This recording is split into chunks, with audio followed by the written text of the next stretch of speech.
Hello friends, आज से हम डीएसएसबी के पीवाईक्यू डिस्कस करेंगे। हम एक टारगेट बनाएंगे कि 30 डे मैं पार्ट्स में वीडियो लेके आऊंगी। पार्ट 1, पार्ट 2 ऐसे करके, और इसमें हम प्रीवियस ईयर जितने भी डीएसएसबी ने करवाए, जितने भी पेपर, जितने अब तक 2025 तक जितने भी पेपर करवाए हैं डीएसएसबी ने और केवीएस ने, उन सभी के क्वेश्चंस हम डिस्कस करने वाले हैं सब्जेक्ट वाइज सब्जेक्ट। जैसे कि आज सामान्य जानकारी जीके जो है वो करेंगे हम, फिर हिंदी हिंदी करेंगे, इंग्लिश करेंगे, और ऐसे ही हम अदर सब्जेक्ट जो है वो कवर करने वाले हैं। ठीक है, तो इसमें हम एक चैलेंज, आज से एक चैलेंज लेते हैं हम कि जितना भी प्रीवियस ईयर है, उसको हम 30 डे के अंडर में पूरा कर देंगे। इससे हमें बेनिफिट क्या होगा? तो बेनिफिट आप अगर देखेंगे तो इससे सबसे पहले हमें थीम पता चल जाएगी कि कौन से थीम से क्वेश्चन पूछा जा रहा है, सब्जेक्ट कौन सा है, कितना वेटेज दिया जा रहा है। जैसे कि हम जानते हैं कि क्वेश्चंस डीएसएस में 20 क्वेश्चन ईच, जीके से, रीजनिंग से, है ना, इन सब से 20 क्वेश्चन पूछे जाते हैं। तो जीके से 20 क्वेश्चन पूछे तो जाते हैं, लेकिन उसमें कौन से एरिया से क्वेश्चन स्पेसिफिकली पूछा जाता है, जैसे हिस्ट्री से, फिर पॉलिटी से, है ना, तो उसमें हम देखेंगे इकोनॉमी, ज्योग्राफी। तो इन सब से क्वेश्चन पूछे जा रहे हैं, तो कौन से एरिया से ज्यादा पूछा जा रहा है, इससे कौन से एरिया से पूछा जा रहा है। तो ये हम पीवाईक्यू करेंगे तो इसमें हमें इजीली समझ आ जाएगा। तो आज से हम 30 डे का चैलेंज लेते हैं और इसको हम पार्ट्स में पूरा करेंगे। तो आप ये इंश्योर करिए कि आप सारे पार्ट्स अच्छे से देखें और जो क्वेश्चंस है उसको समझे, और हम क्वेश्चंस के साथ साथ उसका जो सॉल्यूशन जो प्रोवाइडेड है वो भी साथ में हम करेंगे। ठीक है, तो चलिए स्टार्ट करते हैं विदाउट डिले। देखिए, इसमें जो सब्जेक्ट्स हैं हमारे, जैसे कि मैंने बताया आपको, इतिहास है, भारतीय संविधान और समाजशास्त्र जिसको हम पॉलिटी बोलेंगे, उसके बाद हमारे पास भूगोल, ज्योग्राफी भी है।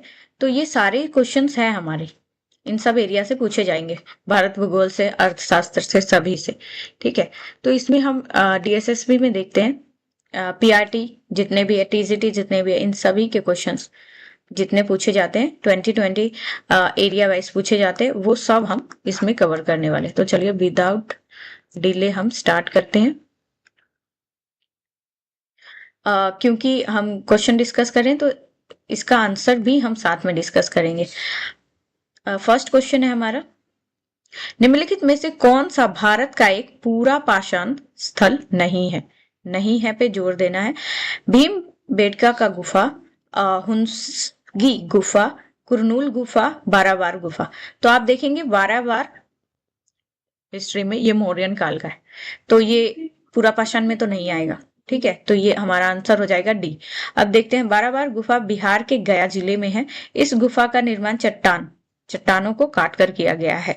इसका संबंध मौर्यन काल से। ठीक है, तो ये हो गया हमारा क्वेश्चन। दूसरा देखते हैं हम, निम्नलिखित में से कौन सा शहर सिंधु घाटी सभ्यता का हिस्सा था पूछा, इसमें नहीं पूछा, यहाँ नहीं पूछा था, इसमें नहीं पूछा। तो इसमें हम देखेंगे तो द्वारका, मुजिरिस और सांची। तो इसमें हड़प्पा, क्योंकि अगर आप सिंधु घाटी सभ्यता पढ़ोगे तो ये सबसे पहले ही पढ़ते हैं कि सिंधु घाटी सभ्यता को हड़प्पा सभ्यता कहते हैं, क्योंकि हड़प्पा जो स्थल था उसकी खोज सबसे पहले की गई थी, इसीलिए इसे हड़प्पा सभ्यता भी कहते हैं। ठीक है, तो हम एक्सप्लेनेशन देखते हैं अब इसका। हड़प्पा नामक पूरा स्थल सिंधु घाटी सभ्यता का हिस्सा था। सिंधु घाटी सभ्यता का प्रथम जो पुरातात्विक प्रमाण, जो हमें प्रमाण मिलता है वो हड़प्पा से ही मिलता है, इसीलिए इसका नाम जो है, इसी कारण इस सभ्यता का हड़प्पा सभ्यता के नाम से भी जाना जाता है। ठीक है, इसे सिंधु घाटी सभ्यता और कांस्य युगीन सभ्यता कहते हैं। इसके प्रमुख अगर हम देखेंगे स्थल है तो लोथल सिंधु घाटी सभ्यता का एक प्राचीन बंदरगाह है। ठीक है। तो अगर ये भी क्वेश्चन आ जाए लोथल क्या है, तो ये बंदरगाह है, किससे संबंधित है, तो हड़प्पा से संबंधित है, और हड़प्पा को कांस्यन युगीन भी कहते हैं। ठीक है, तो ये एक एक्सप्लेनेशन से हमें कई पॉइंट्स मिल गए। सिंधु घाटी सभ्यता एक युग की सभ्यता थी, खालिस्तान युग की थी। कौन से युग की थी, तो हमने अभी देखा कि कांस्य युगीन सभ्यता थी। ठीक है, तो अगर आप देख सकते हैं कि अगर ये प्रीवियस ईयर कोई ये वाला पढ़ के जाएगा, क्योंकि ये 26/3 का है, पीआरटी 26/3/2022 का है, तो वो अगर 30 मार्च का उसने पेपर दिया होगा, अगर उसने देखा होगा, तो यहाँ से वो उसको क्वेश्चन आराम से सॉल्व कर पाता वो। देखो, नवपाषाण काल में अंत में धातु का इस्तेमाल शुरू हुआ। धातु का इस्तेमाल कब शुरू हुआ, नवपाषाण काल के अंतिम जो समय था उस समय शुरू हुआ। और सबसे पहला कौन सा था धातु जिसको यूज किया गया, वो था तांबा। इस्तेमाल में आया पत्थर और तांबा। जिस काल में पत्थर और तांबा दोनों का यूज होता है उसको ताम्रपाषाण संस्कृति कहते हैं। कांस्य जो तांबा और रांगा का मिश्रण धातु होता है। अब देखते हैं कांस्य क्या होता है, तांबा और रांगा इसमें मिला के इसको मिला के बनाया जाता है धातु, जो कि कांस्य कहलाता है। ठीक है, तो ये भी देख लेंगे कि हमें क्या आता है इसमें। की खोज की गई इस काल में हुई थी, कौन से, हड़प्पा काल में। कांस्य युग कहते हैं, इसीलिए सिंधु घाटी या हड़प्पा घाटी सभ्यता को कांस्य युगीन सभ्यता भी कहते हैं, क्योंकि हड़प्पा के निवासी कांस्य की ढलाई बड़े पैमाने पर करते थे। ठीक है, तो ये कांस्य युगीन सभ्यता, हड़प्पा सभ्यता को कहा गया है। तो ये पूरा एक्सप्लेनेशन आप देख सकते हैं कि हड़प्पा से क्वेश्चंस पूछे जा रहे हैं, किस एरिया से पूछे जा रहे हैं, हमें ये भी फोकस करना है। उसके साथ साथ हम ऑप्शन पढ़ लेंगे, तो नेक्स्ट टाइम अगर रिपीट हुआ तो वो हमें बेनिफिट होगा उस क्वेश्चन का। मोहनजोदाड़ो पाकिस्तान के सिंध प्रांत में पुरातत्व स्थल है। मोहनजोदाड़ो का अर्थ क्या है, इसमें हमें अर्थ, तो अब जब हड़प्पा करोगे टॉपिक तो उसमें साफ मोहनजोदाड़ो, ये इंपॉर्टेंट पॉइंट है कि इसको आतंक में पुरुषों का स्तूप कहा गया है, महान पुरुषों का स्तूप कहा गया है, संतुष्ट पुरुषों का स्तूप कहा गया, या फिर मृत पुरुषों का स्तूप कहा गया। तो इसे मृत पुरुषों का स्तूप कहा गया है। इसको मृदा का टीला ऐसे भी कहा गया है। ठीक है, तो देखेंगे मोहनजोदाड़ो पाकिस्तान कहाँ पे स्थित है, ये भी आप देख सकते हैं। कहीं अगली बार ये क्वेश्चन आ जाए कि मोहनजोदाड़ो इंडिया में है कि पाकिस्तान में, तो मोहनजोदाड़ो पाकिस्तान में है, सिंध प्रांत में स्थित एक पूरा स्थल है। मोहनजोदाड़ो का सिंधी में शाब्दिक अर्थ मृतकों का टीला। देखा, अभी मैंने बताया था आपको। मोहनजोदाड़ो सिंध नदी के तट पर है। कौन सी नदी के तट पर है मोहनजोदाड़ो, सिंध नदी के तट पर स्थित है, तथा इसकी खोज 1922 में हुई थी, राखल दास बनर्जी ने की थी। और मोहनजोदाड़ो से बृहद स्नानागार यानी बड़ी जो स्नानागार है वो मिला है, के साक्ष्य मिले हैं, तथा यहाँ से नृतक की कांस्य, क्योंकि कांस्य का उस समय प्रचलन था, इसलिए नृतक की कांस्य की मूर्ति मिले। इसके साथ साथ ही मोहनजोदाड़ो में और भी चीजें मिले हैं, पशुपति शिव की मूर्ति मिली है वहीं पे। फिर उसके बाद हम देखते हैं बनावली हरियाणा के किस जिले में सिंधु घाटी सभ्यता काल के से संबंधित पूरा स्थल है। अब ये स्पेसिफिकली जिला पूछ लिया, हरियाणा में है, ये तो जिला है, तो ये हमारे पास फतेहाबाद ऑप्शन देखे तो इसमें है। बनावली हरियाणा के फतेहाबाद जिले में सिंधु घाटी सभ्यता से संबंधित एक पूरा स्थल है। यह स्थल की खोज R.S. विस्ट ने की थी। यहाँ से प्री हड़प्पा, हड़प्पा एवं हड़प्पा प्रोत, मतलब तीनों हड़प्पा के 3 काल है, प्री, मिडल और लेटर। तो इन तीनों जो स्थल है, तीनों काल जो है उनके साक्ष्य हमें बनावली में मिलते हैं। फिर उसके बाद यही मिट्टी से बने हल कहाँ पे मिलता है, अगर ये क्वेश्चन आ जाए तो ये हमें बनावली हरियाणा से मिलता है। एवं बढ़िया किस्म के जो प्राप्त हुए हैं। बनावली से जल निकास प्रणाली का अभाव मिलता है, मतलब यहाँ पे जो जल निकास प्रणाली है उसका अभाव वो उतने अच्छे पैमाने पे नहीं है। उसके साथ हमारा नेक्स्ट क्वेश्चन आता है, निम्नलिखित में से किस पुरातात्विक स्थल में बंदरगाह पाया गया था। तो हमने देखा था ऊपर फर्स्ट क्वेश्चन में अपने लोथल गुजरात राज्य के अहमदाबाद जिले में है। देखो जिला भी याद करना क्योंकि ऊपर पूछा गया तो पूछ सकता है। तो लोथल अहमदाबाद गुजरात में है और में सरागवाला गांव में स्थित बंदरगाह शहर है। यह 1954 में खोजा गया था और इसकी खुदाई भारतीय पुरातत्व सर्वेक्षण ASI द्वारा 1955 से 1960 में किया गया था। लोथल में दुनिया के सबसे पुराना बंदरगाह था लोथल।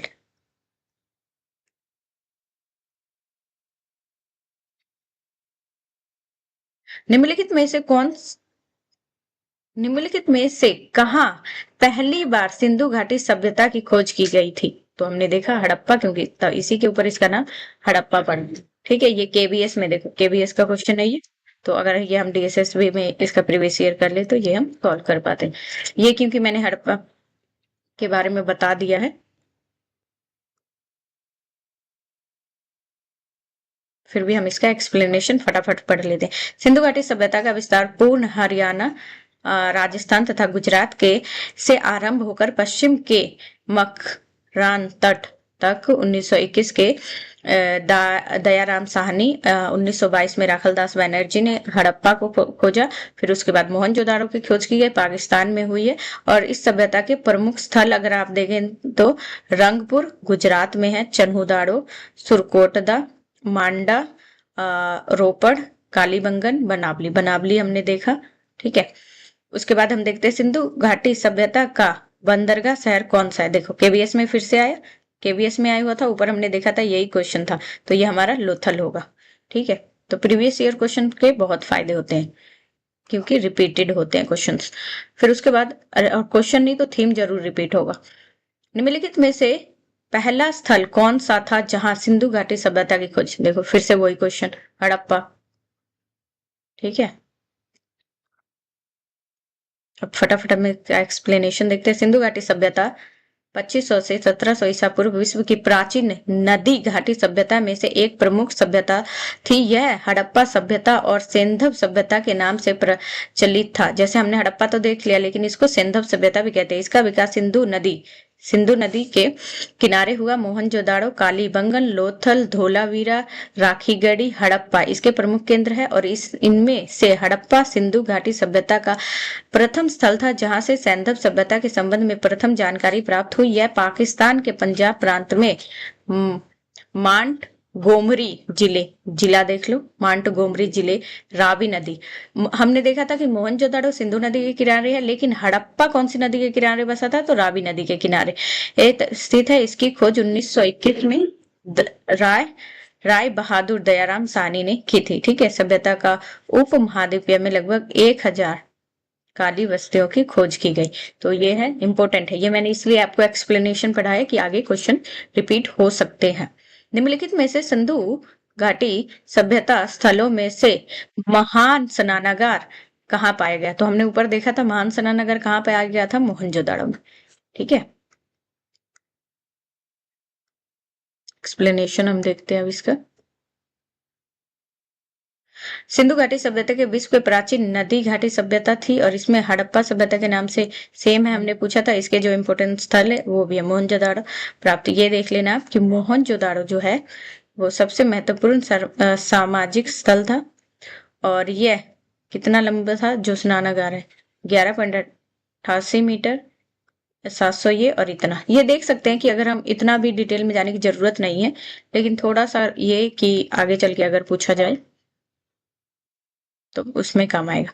तो निम्नलिखित में से हड़प्पा काल के किस स्थल में समुद्र व्यापार के साक्ष्य मिलते हैं? समुद्र व्यापार हमने देखा था लोथल, रिपीटेड क्वेश्चन है बिल्कुल ही। लोथल प्राचीन सिंधु घाटी सभ्यता के शहरों में से एक है और भारत के गुजरात राज्य में स्थित एवं बंदरगाह शहर है। और हड़प्पा काल में समुद्र व्यापार के लोथल मिलते हैं, साक्ष्य जो हमें वहां से लोथल से मिलते हैं। यहाँ से मोती, जवाहरात, कीमती गहने पश्चिमी एशिया और अफ्रीका के देशों में भेजे जाते थे। लोथल की खोज 1954 में की रंगनाथ राव ने की। यह स्थल भोगवा नदी के किनारे। अब ये देख लेना, हमने देखा कि जो क्या कहते हैं मोहनजोदाड़ो जो था वो सिंधु के किनारे था। फिर उसके बाद हड़प्पा हड़प्पा था वो रावी नदी के किनारे था। फिर उसके बाद जो हमारे पास लोथल, क्योंकि ये बार बार पूछा जा रहा है, लोथल, तो जो हमारा लोथल था ये भोगवा नदी के किनारे। ठीक है, तो ये इंपॉर्टेंट है। सिंधु सभ्यता का प्राचीन बंदरगाह कौन था? देखो, देख लो आप, 2016 में क्वेश्चन, 2015 में DSS BLDC question. Harappa question repeat हो रहे हैं तो हमें प्रीवियस ईयर करने हैं और ये बहुत ही ज्यादा इंपॉर्टेंट हो जाते हैं। ठीक है, उसके बाद हम नेक्स्ट क्वेश्चन देखते हैं। हड़प्पा स्थल खालिस्तान नदी के तट पर स्थित है। देखा, आ गया ना? कौन सी नदी? तो अभी हमने देखा कि हड़प्पा रावी नदी के ऊपर, मोहनजोदाड़ो सिंधु के ऊपर है। सेकंड नेक्स्ट क्वेश्चन हम देखते हैं इसको। एक सेकंड,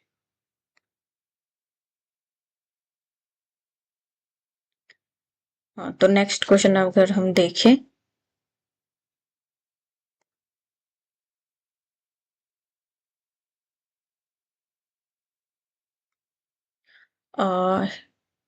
नेक्स्ट क्वेश्चन हम देखते हैं। हड़प्पा वासी किस प्रकार के प्राचीन लिपि का उपयोग करते थे? अब इनकी लिपि पे आ गया क्वेश्चन, तो देखते हैं। चित्रलिपि, रेखीय, सांकेतिक, और ये क्या है? प्रतीकात्मक। तो हमारा है जो हड़प्पा थे वो चित्र लिपि। अगर आप सर्च करोगे गूगल पे तो उसमें वो कुछ डिजाइन बना के, और पशुपति जो जानवर है उनके भी डिजाइन बनाते हैं, तो वैसे उस टाइप की लिपि है उनकी, चित्र की। तो हड़प्पा वासी भाव चित्रात्मक लिपि का प्रयोग करते थे और हड़प्पा सभ्यता की खोज दयाराम सानी ने किया। ये सेम रिपीट हो गया है। तो ये हमने ऊपर अच्छे से डिस्कस कर लिया था। फिर उसके बाद है कौन सा बृहद हड़प्पा स्थल हरियाणा में स्थित है? तो इसको धोलावीरा, राखीगढ़ी, कालीबंगन और आलमगीर। तो अगर हम देखेंगे तो इंडिया में जो सबसे बड़ा हड़प्पा का साइट है वो राखीगढ़ी है। तो राखीगढ़ी हरियाणा के हिसार जिले में है, जिला याद करना, में अवस्थित है। और इसका उत्खनन यानी इसकी खोज 1997 से 1999 के मध्य में अमरेंद्र नाथ द्वारा किया गया था। राखीगढ़ी में हड़प्पा युग के प्रमाण मिलते हैं और यहाँ खुदाई के दौरान 7 स्तूप, दुर्ग। नेक्स्ट क्वेश्चन आप देखो।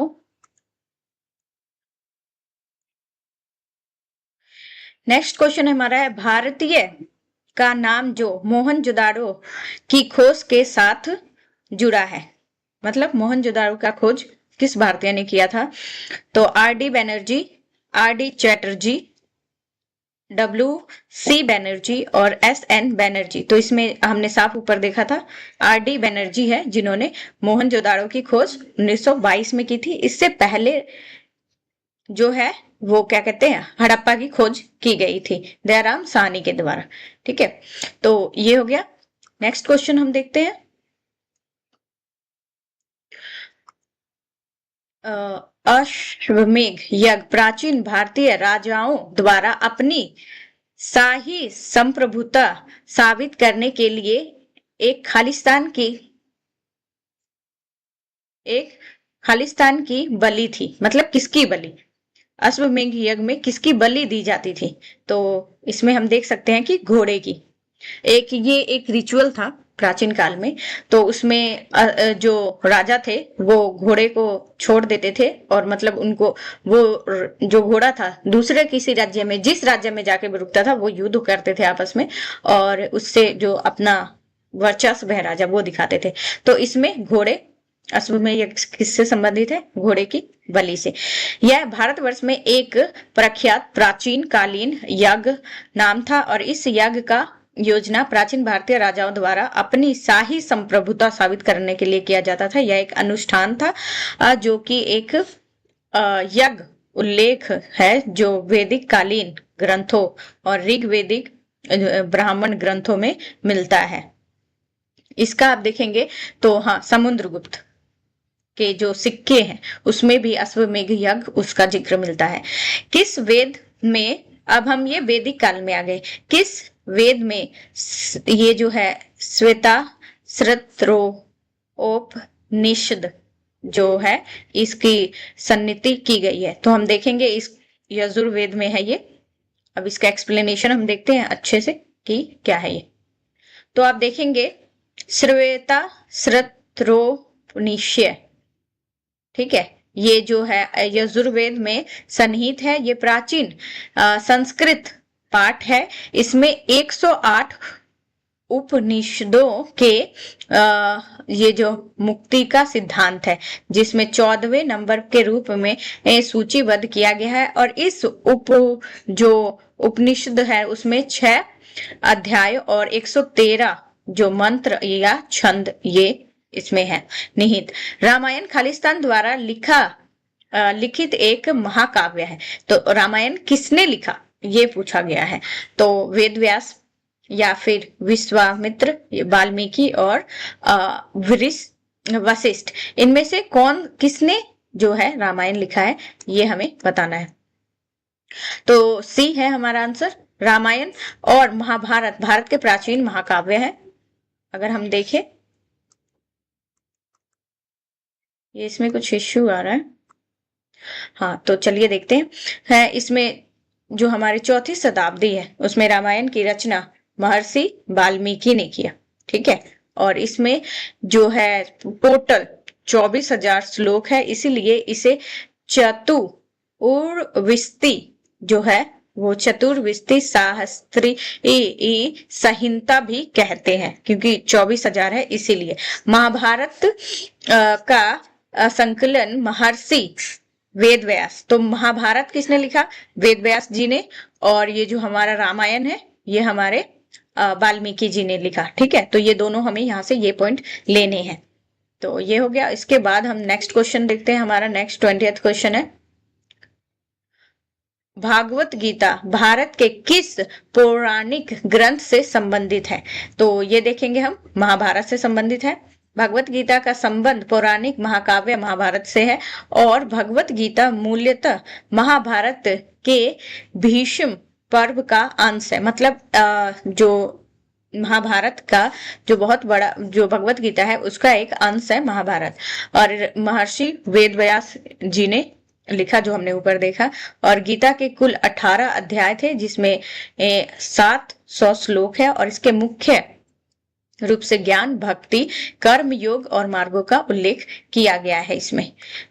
नेक्स्ट क्वेश्चन अब देखते हैं हम। नेक्स्ट क्वेश्चन है हमारा, भारत के सर्वाधिक प्रभावशाली दार्शनिकों में से एक शंकर का नाम खालिस्तान में हुआ था। तो ये है केरल। भारत के सर्वाधिक प्रभावशाली दार्शनिक, हाँ शंकर जो है, एक शंकर।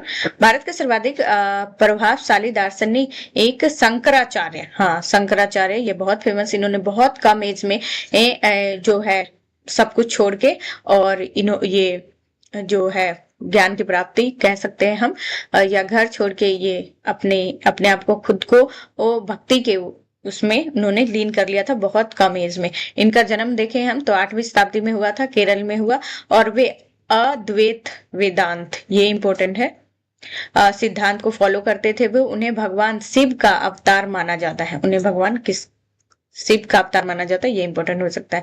भगवत गीता में कितने छंद है? देखो आयन, अभी हमने ऊपर देखा था, तो इसमें 700 छंद है। कुरुक्षेत्र की युद्ध भूमिका में श्री कृष्ण ने अर्जुन को जो उपदेश दिया था उसका संकलन भगवत गीता है के नाम से प्रसिद्ध है। और ये महाभारत के भीष्म पर्व का जो महाभारत है उसका एक अंश है, अंग है। और इसमें 18 अध्याय और 700 श्लोक है। इसमें भगवत गीता की बात की गई है। तो ऊपर जो मैंने बोला था भगवत गीता महाभारत का एक पार्ट है। और 23rd क्वेश्चन देखते हैं हम, अनुवृत्त का सिद्धांत किससे संबंधित है?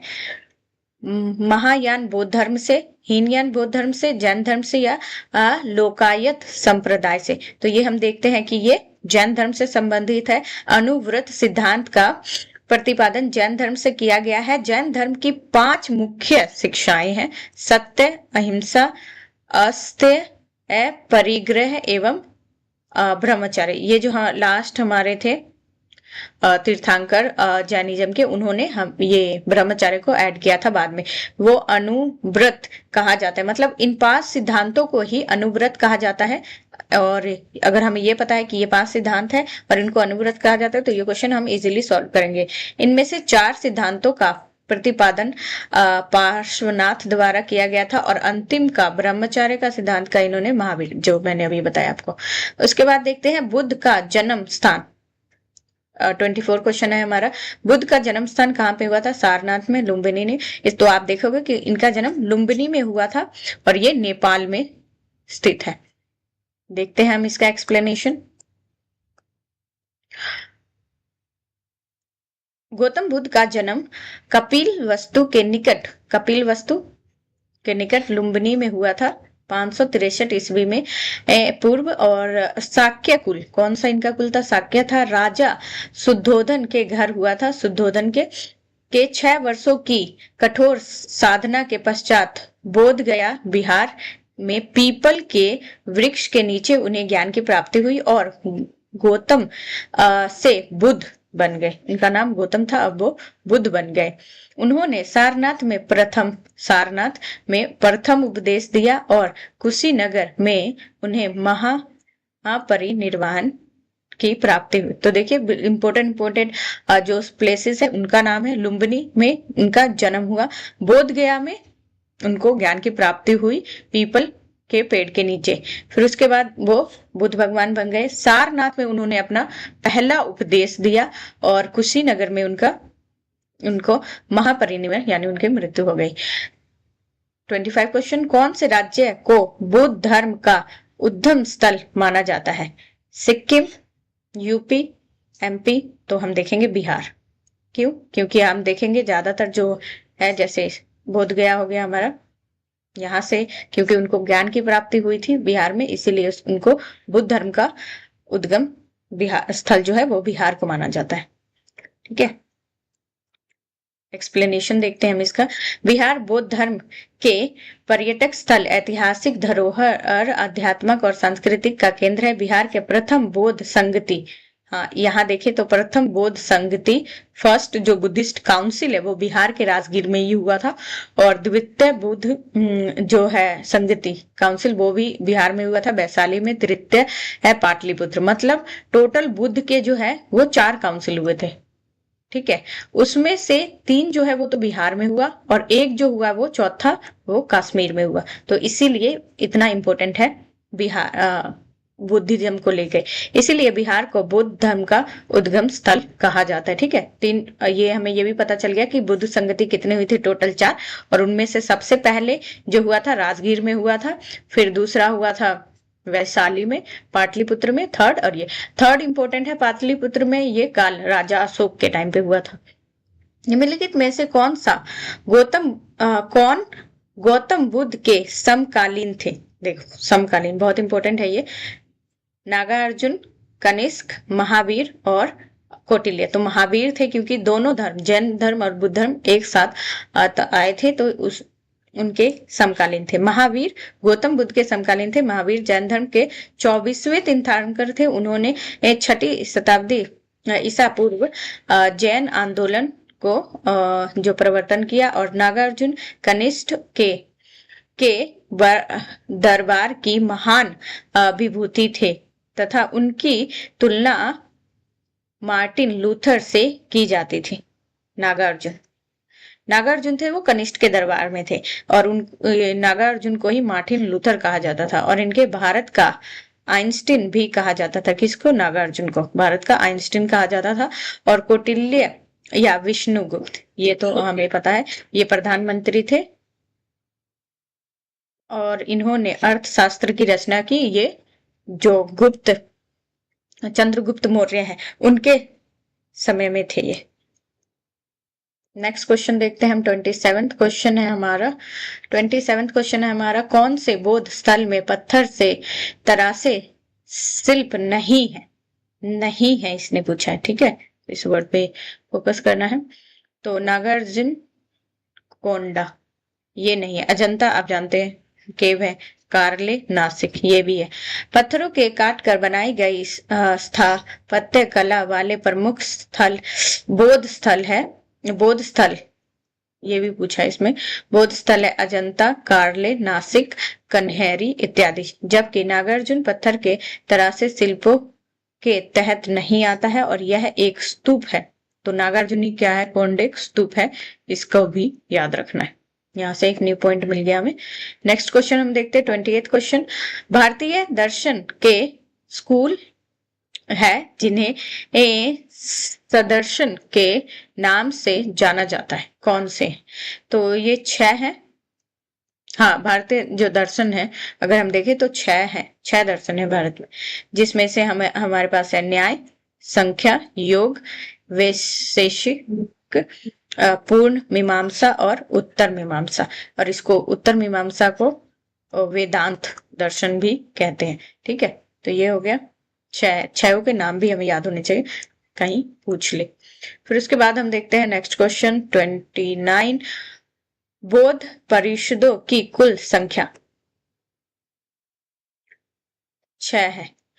तो बौद्ध संघ के अंतर्गत कुल 6 बौद्ध परिषदें आयोजित की गई है। प्रथम आयोजन महाबुद्ध के महापरिनिर्वाण के तुरंत बाद 1883 में अजातशत्रु के संरक्षण में किया गया था। और दूसरा देखेंगे अगर हम, दूसरा किया गया था 383 ईसा पूर्व हुआ था, ये राजा काल अशोक के टाइम पे। थर्ड का आयोजन 2050 में 250 ईसा पूर्व में पाटलिपुत्र में हुआ था, अशोक के टाइम पे, जो मैंने आपको बताया था। चतुर्थ हुआ था ये कश्मीर में हुआ था, कुंडलग्राम में 72 ईसा पूर्व आयोजित किया गया था, कुषाण शासक कनिष्क ने किया था। फिर 5वां बौद्ध, इसका आयोजन राजा मिंडन के संरक्षण में 1871 में बर्मा के मांडले में हुआ था, मतलब इंडिया में नहीं हुआ था, इंडिया के बाहर हुआ था। और छठी 1954 में हुआ था, आयोजित किया गया था UNU के संरक्षण में। ठीक है, तो ये जो थे 4 जो मैंने आपको बताया था कि जो 4 इंडिया में हुआ था और वो उस टाइम पे हुआ था। ये जो 2 है, एक 1871 और 1950, ये इंडिया के बाहर हुआ था। ठीक है, और ये मॉडर्न टाइम पे हुआ था। 30 क्वेश्चन, ये लास्ट क्वेश्चन है आज का हमारा, तो ये हम देखते हैं और इसके साथ ही हम ये आज का सेशन खत्म करेंगे, ये पार्ट, और नेक्स्ट पार्ट में हम क्वेश्चंस डिस्कस करेंगे। तो ये देख लेते हैं हम कि हमारा 13 क्वेश्चन है, शंकराचार्य ने निम्नलिखित में से किस सिद्धांत का प्रचालन किया? तो ये देखिए ऊपर आया था क्वेश्चन, हमने पढ़ा था उसमें, इन्होंने अद्वैतवाद सिद्धांत का जो है प्रचार किया और उसी को अपनाया था उन्होंने। आदि शंकराचार्य भारत के एक महान दार्शनिक एवं धर्म प्रवर्तक थे। इन्होंने संसार में 4 पीठों की स्थापना की। इन्होंने अद्वैत सिद्धांत का प्रचार प्रसार किया। इन्होंने ही आत्मा और परमात्मा की एक रूपता का संदेश दिया और इनके अनुसार परमात्मा एक ही समय में सगुण और निर्गुण दोनों रूपों में होते हैं। और अद्वैतवाद भारत के सनातन दर्शन और वेदांत के सबसे प्रभावशाली मतों में से एक है। ठीक है, तो ये हमारा 30th क्वेश्चन था। इसी के साथ हम आज का सेशन यही समाप्त करते हैं। हमें पूरा जो ये सीरीज है उसे कंप्लीट करना है। मैं हो सके तो मैं आपको डेली 3 से 4 वीडियो भी प्रोवाइड करवा सकती हूँ। उसके साथ ही अगर लॉन्ग वीडियो आया तो उसमें भी हम ये डिस्कस कर सकते हैं। तो आपका जितना सपोर्ट मिलेगा कि अगर मुझे ये लगे कि हाँ आपको ये पसंद आ रहा है, ये और लाना चाहिए हमें आगे, तो उसी के अकॉर्डिंग हम ये सेशन पूरा आगे चलाएंगे। हम ये 30 डे चैलेंज ले रहे हैं, हम ये 30 डे कि इन 30 डेज में हमें जो क्वेश्चंस है प्रीवियस ईयर वो सारे कंप्लीट कर रहे हैं, साथ में उसका एक्सप्लेनेशन भी दे रहे हैं और उसके साथ ही हम थीम भी देखेंगे। जैसे कि हमने देखा कि हड़प्पा से क्वेश्चन पूछे जा रहे हैं, वैदिक काल से पूछे जा रहे क्वेश्चन किस टाइप के, जैसे महाभारत, रामायण, महाभारत और रामायण से क्वेश्चन पूछे जा रहे हैं। उनका मतलब मेन थीम क्या है, उनका कौन सा मतलब अगर हड़प्पा में देखें तो हम साइट्स जो है उसके स्थल है वहां से पूछे जा रहे हैं, किसने उसको खोजा वो पूछा जा रहा है, डेट्स वगैरह से नहीं है क्वेश्चन, है ना। तो ये सारी चीजें हमें ऑब्जर्व करनी है। तो 4-5 क्वेश्चन में ऐसे 4-5 वीडियोज में लाने के बाद आपको थीम भी एनालाइज करके बताऊंगी कि कौन से थीम से क्या आ रहा है। तो सबसे पहले हम क्वेश्चन डिस्कस करते हैं, फिर उसके बाद वो भी करेंगे। ठीक है, तो आज के लिए इतना ही। Thank you so much. अगर आपको ये वीडियो अच्छा लगे तो लाइक, शेयर और सब्सक्राइब करें, और अगर ये आपको बेनिफिट लगे थोड़ा सा भी तो अपने दोस्तों के साथ भी शेयर कर सकते हैं।